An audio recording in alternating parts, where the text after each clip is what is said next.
প্রিয় দেশবাসী, আসসালামু আলাইকুম। আর মাত্র ১ ঘন্টা পরেই নির্বাচনের ভোট শুরু হবে।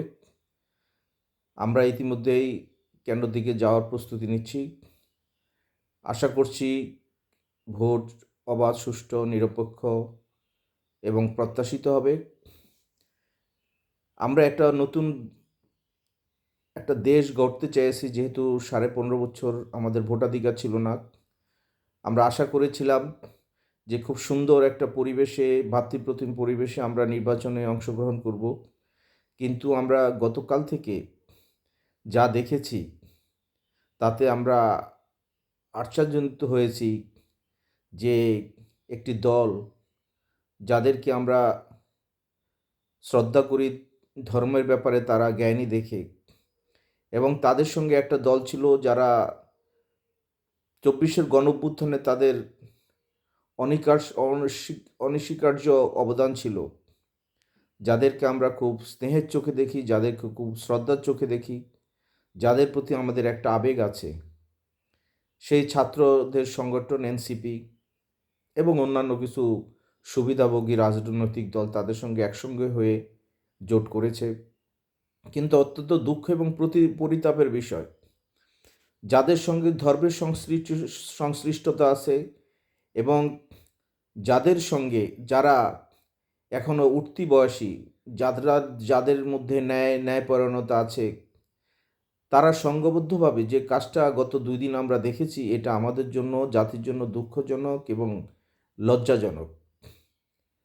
একটা দল ধর্মের কথা বলছেন এবং একটা দল নতুন বাংলাদেশের কথা বলছেন। তারা নতুনত্ব চাচ্ছেন, তারা আগের কোনো নিয়মে রাখতে চাচ্ছেন না, নতুনভাবে নিয়ম করতে চাচ্ছেন। কিন্তু তারাই যদি ২০১৮-র মতো চেষ্টা করে যে রাতে ভোট নেওয়ার জন্য, এবং তারাই যদি মানুষকে বিশ্বাস না করে, মানুষকে যে একটা ব্যক্তিত্বকে অপমানিত করে যদি টাকা দিয়ে ভোট কিনতে চায়, সেটা কতদূর লজ্জাকর। আমরা এই মুহূর্তে নিশ্চয়ই চিনতে পারছি যে তাদের ক্যারেক্টার কী হবে এবং তারা যদি ক্ষমতা আসে কী হবে। সুতরাং ভোট দেওয়ার আগে আপনাকে চিন্তা করতে হবে, যে আপনি সিদ্ধান্ত নিতে হবে যে আপনি কী করবেন এই মুহূর্তে। আমরা ধানের শীষে ভোট দিব, কারণ ধানের শীষ আমরা দেখেছি শহীদ প্রেসিডেন্ট জিয়াউর রহমানের জিম্মায়, ধানের শীষ আমরা দেখেছি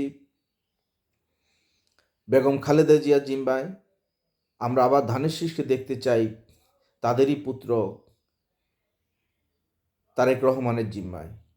সুতরাং আমরা এই যে ফেসিবাদের মতো যে আচরণ আমরা গত ২ দিন থেকে দেখতে পাচ্ছি, আমরা কিভাবে তাদের উপর বিশ্বাস রাখতে পারি, কিভাবে তাদের উপর নির্ভর করতে পারি?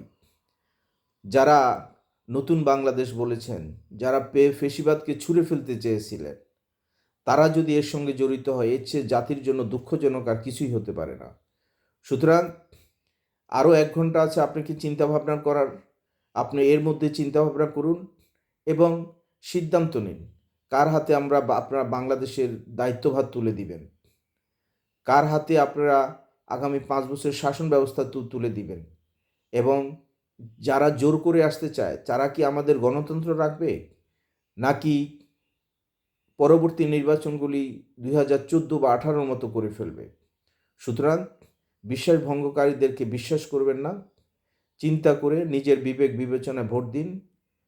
আমরা একটা নতুন বাংলাদেশ গড়তে চাই, যে বাংলাদেশ শহীদ প্রেসিডেন্ট এবং বেগম খালেদা জিয়ার শাসনের ধারাবাহিকতা হয় এবং ওনাদের স্বপ্ন বাস্তবায়ন হয়। ধন্যবাদ সবাইকে। আসসালামু আলাইকুম।